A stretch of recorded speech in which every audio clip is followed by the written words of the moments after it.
Chapter 22. Jesus answered and spoke to them again in parables, saying, The kingdom of heaven is like a certain king who made a wedding feast for his son, and sent out his servants to call those who were invited to the wedding feast. But they would not come. Again he sent out other servants, saying, Tell those who are invited, Behold, I have prepared my dinner. My cattle and my fatlings are killed, and all things are ready. Come to the wedding feast.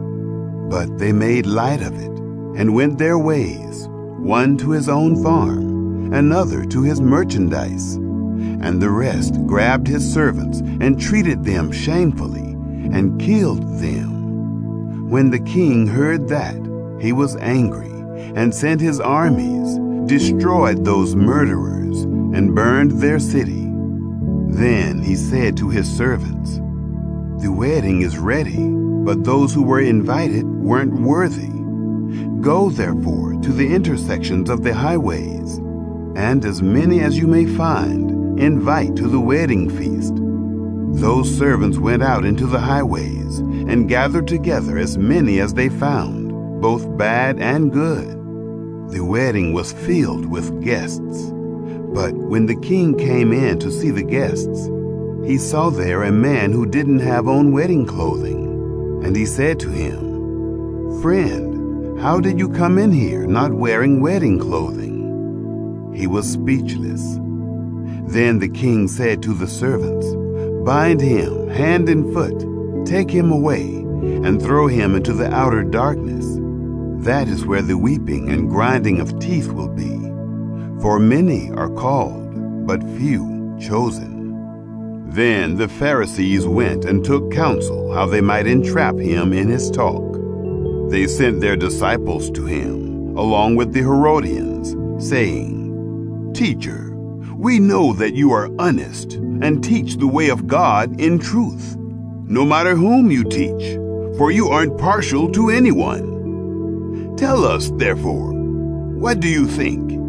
Is it lawful to pay taxes to Caesar or not? But Jesus perceived their wickedness and said, Why do you test me, you hypocrites? Show me the tax money. They brought to him a denarius. He asked them, Whose is this image and inscription? They said to him, Caesar's. Then he said to them, Give therefore to Caesar the things that are Caesar's, and to God the things that are God's. When they heard it, they marveled and left him and went away.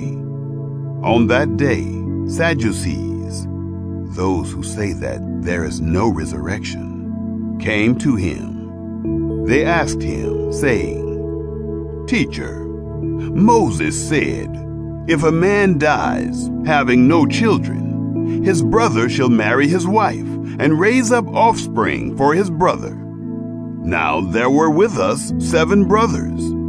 The first married and died, and having no offspring, left his wife to his brother. In the same way, the second also, and the third, to the 7th. After them all, the woman died. In the resurrection, therefore, whose wife will she be of the 7? For they all had her. But Jesus answered them, You are mistaken, not knowing the Scriptures nor the power of God. For in the resurrection they neither marry nor are given in marriage, but are like God's angels in heaven. But concerning the resurrection of the dead, haven't you read that which was spoken to you by God, saying, I am the God of Abraham, and the God of Isaac, and the God of Jacob? God is not the God of the dead, but of the living. When the multitudes heard it, they were astonished at his teaching. But the Pharisees, when they heard that he had silenced the Sadducees, gathered themselves together. One of them, a lawyer, asked him a question, testing him. Teacher, which is the greatest commandment in the law? Jesus said to him, You shall love the Lord your God with all your heart, with all your soul, and with all your mind. This is the first and great commandment. A second likewise is this: you shall love your neighbor as yourself. The whole law and the prophets depend on these two commandments. Now, while the Pharisees were gathered together, Jesus asked them a question, saying, "What do you think of the Christ? Whose son is he?" They said to him, "Of David." He said to them, "How then does David in the Spirit call him Lord, saying, 'The Lord said to my Lord, sit on my right hand, until I make your enemies a footstool for your feet?'